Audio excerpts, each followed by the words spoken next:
What is up, guys? Marcellus Williams, aka TheSwolefessor, here to educate you on health, fitness, and social well-being. Today, guys, I want to talk to you about calisthenics and why you need to make sure you're doing them, and if you can, add weight to them. But first, I'm gonna go to the gym. I am the greatest. Someone with power! Someone with power! Someone with dash! Someone with power!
So, just got home from the gym, just finished that workout. I pretty much showed you guys most of it. I think I didn't show you the front squats and then lateral raises, face pulls, and some calf work, but you saw the bulk of what I was doing. This is my last week on the volume phase of this powerlifting program, so just wanted to kind of show you guys what I'm doing. Anyway, to the topic at hand, calisthenics and why you need to be doing them. So, I'm gonna come at this from three perspectives, guys. The first perspective is gonna be from just general health and fitness. So, calisthenics, and for those of you who don't know, calisthenics is just a fancy term for bodyweight exercises. That's your push-ups, your pull-ups, your bodyweight squats, for doing calf raises on the stairs, everything that gymnasts do. It's all bodyweight oriented. So that's what calisthenics means. Now, from a general health and fitness standpoint, guys, calisthenics are great. First and foremost, just for getting stronger and strengthening your bones, your joints, everything like that, but not really having to worry about any possible unnecessary pressure on those areas. Calisthenics are great. I'm not saying you have to really so much worry about that with lifting weights. And let's be clear, guys, I'm not being dogmatic like, oh, calisthenics are better than weights or anything. It's nothing like that. I'm just expressing why you should incorporate calisthenics into your training. Like I was saying, it gets you stronger, but there's not as much risk for possible unnecessary forces on your joints as far as torque, or just if you overestimate what you can do with a certain amount of weight and put too much of a heavy load on your body. You have to really worry about that with calisthenics because your own body weight. And even if somebody's a little bit overweight or something like that, most people are still strong enough to maintain and take care of their own body weight. It's just practicing the skills and the movements so that you get better at it and get more efficient with it. So from the health standpoint of strength, it's really efficient in that way. It's also a great form of conditioning, guys. If you're doing enough push-ups or you're doing enough pull-ups, bodyweight squats, burpees, you're working your muscles, but you're also going to get that heart rate up as well. So it's also an excellent form of cardio that you can do. And then also, guys, just from the basic standpoint of real-world application. Now, I'm not saying that weight training doesn't have real-world application, like you have to pick up something heavy or anything like that. But more often than not, when we're just going about our days, guys, what we're working with is our body weight, more so than anything else. There's not going to be a whole lot of situations, for me personally, where I have to go and pick up 500 pounds, outside of the gym, or have to bench press 315 off of my chest or anything like that. But there's lots of situations where you may need to, squat down and pick something up, or if you like hiking, climbing, things like that. It's just more real-world application when it comes to bodyweight calisthenic style training. So from just a general health perspective, calisthenics are great and they're convenient. You don't have to go to a gym. You can do calisthenics at home. You can do calisthenics at a park. And if you can, heck, you don't even necessarily need a pull-up bar.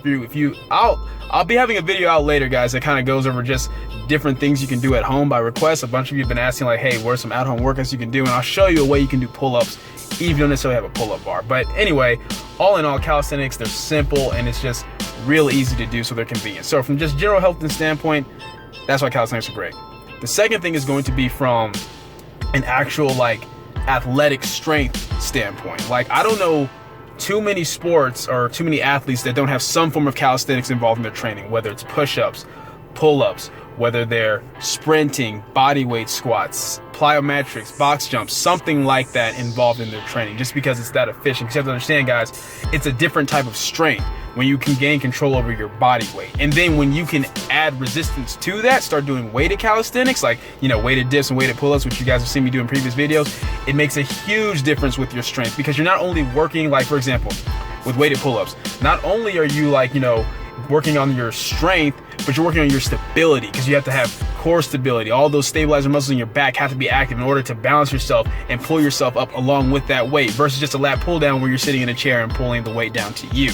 So from a strength perspective, guys, it's great. Like, for example, anytime anybody asks me like, what are some great accessory movements that I can do to increase my bench press? Well, other than like, you know, just benching more, doing variations of bench press, like, you know, block press or floor press or pause presses, I always tell people weighted dips and weighted pull-ups, because weighted dips are going to help you with the explosiveness when you get to that halfway mark, a lot of tricep work. And then weighted pull-ups, because people really underestimate how much your back is involved or should be involved when you're doing the bench press. Really, your back's involved in almost every major lift: deadlift, overhead press, squats, bench, all of that, because with bench you're loading the weight onto your back, and if your scapula is retracted the way it ought to be, then you can activate your back and your lats a lot better if they're strong from things like weighted pull-ups and things like that. So it's just a good strength power movement overall. If you can take something like your body weight, and if you think about it, even squats and deadlifts, you know what I'm saying? Like with squats, you're moving your body weight along with that weight that's on your back through, like, just moving it through space. And there's just so much research that shows, like, when we do movements that move our body through space, just the benefits we get, like just strength wise and muscle activation wise. And that goes into the third point, guys, for hypertrophy. People, you guys always ask me, like, especially my back, what I do for my back. I've been doing pull-ups since I was 11 years old. And then when I turned 17 and started getting involved with weight training, I started incorporating weighted pull-ups. And that, guys, that is always my bread and butter movement for my back, is weighted pull-ups. If there's only two upper body exercises I could ever do, it would be weighted pull-ups and weighted dips. And I would just match them with squats and deadlifts, and I would be solid. And the reason that it's great for muscle development, guys, is, like I said, you're activating those muscles that you may not necessarily activate if you're on a machine or even using like a barbell or something like that. For example, if you do a lat pull down, whenever you're doing a lat pull down, you're gonna get some, of course, lat activation, some upper back activation, even a little bit of rear delt work. If you're doing a weighted pull-up, guys, not only are you getting everything that I just mentioned, but you're actually getting a little bit of tricep work and upper chest development. I'm not saying it's optimum, and I'm not saying that you shouldn't still do, like, you know, incline dumbbell press for upper chest, that you still shouldn't do direct tricep work, because you're not gonna get full optimum development, but they are, the muscle fibers in those areas are being fired off when you're doing that. And the difference is when you do a lat pull down and you pull down, yeah, you contract, and then the weight kind of just goes back up. But with weighted pull-ups, or really pull-ups in general, and chin-ups specifically, whenever you get that full extension, you control it going down. If you get that full extension, your tricep is activated. There have been times where I've literally like stopped pull-ups and like I felt soreness in my triceps. And then whenever, as far as our upper pec development, just because of the position that you're in when you're pulling up, there is activation of that as well. So you're just getting, it's kind of like I said, it's like the squat and deadlift of the upper body when it comes to like weighted pull-ups and weighted dips. You're just getting muscle activation in so many more areas than what you would just with your standard barbell or machine. So from a muscular development standpoint, think about it this way.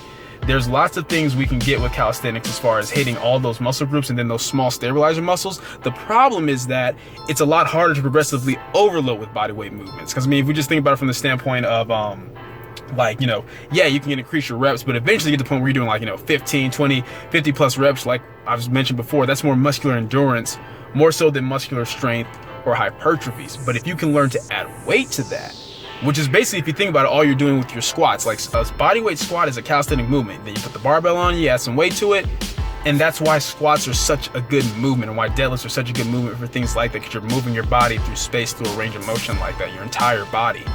And it's the same thing with pull-ups, chin-ups, and dips, guys, or even push-ups, weighted push-ups. If you can start adding resistance to that, you're kind of getting the best of both worlds. You're getting that progressive overload that's easy to get from basic weight training, but you're getting that stabilization and all those different fiber activations from putting your body through a full range of motion, instead of just one muscle group through a full range of motion. Now, with, like, mind you, I'm not at all saying like that if you don't do calisthenics, then, like, you know, you're missing out on all this potential growth opportunity. Nothing like that. But what I will say is they're really underestimated. Like, if you look at some guys who only do calisthenics, granted, their legs aren't usually as developed as what they could be, just because, you know, they don't have a whole lot of resistance to put on it. But a lot of guys who do calisthenics only, their upper bodies are jacked. Even though they're not as huge as they could be as far as hypertrophy, their muscles are developed, and that just kind of shows you what you can do with calisthenics. And then most of you know what you can do with weight training. So it's like, you don't have to be dogmatic about either. It doesn't have to be one or the other. I think the best way to go about it is to combine both, because they complement each other and they work really well together. Like I said, guys, I did calisthenics from age 11 all the way to 17 before I ever touched the weight. And it just gave me such a good basis for strength for when I did start with weights. I was able to start a lot heavier with good form on a lot of things, like my bench press, for example, because those fibers were already used to being fired off and activated. So just wanted to cover that really briefly, guys. I could definitely go way more in depth over like just very specific parts of calisthenics and like how it all works and why it's beneficial for you, but it would be a much longer video and it'd be a much more in-depth, not complicated, but a much more in-depth topic, and I'd rather do that in parts. So if that's something you guys are interested in, then that's fine. Go ahead and leave a comment down below letting me know, but that's all I really wanted to touch on and address for right now. I wanted to keep this fairly quick, fairly simple, and it's already going a little bit longer than what I wanted to. But with that being said, guys, be on the lookout for the Q&A video that will be out on Wednesday. I want to give people a little bit more time to ask questions if they want to, so be on the lookout for that on Wednesday, as well as me announcing the 5 winners of that specific, you know, online training tutorial that I'll be doing. But yeah, that's pretty much it, guys. Hope you enjoyed the video. Hope you enjoyed the brief workout clips. If so, like I already said, leave a comment down below. If you didn't like it, leave a comment down below. Guys, I can't get better if you don't tell me what you like and what you don't like. Other than that, like the video, share, subscribe. Keep it simple, specific, scientific. I'll catch y'all later. I am the greatest. Someone look color. Someone look color. Someone look dance.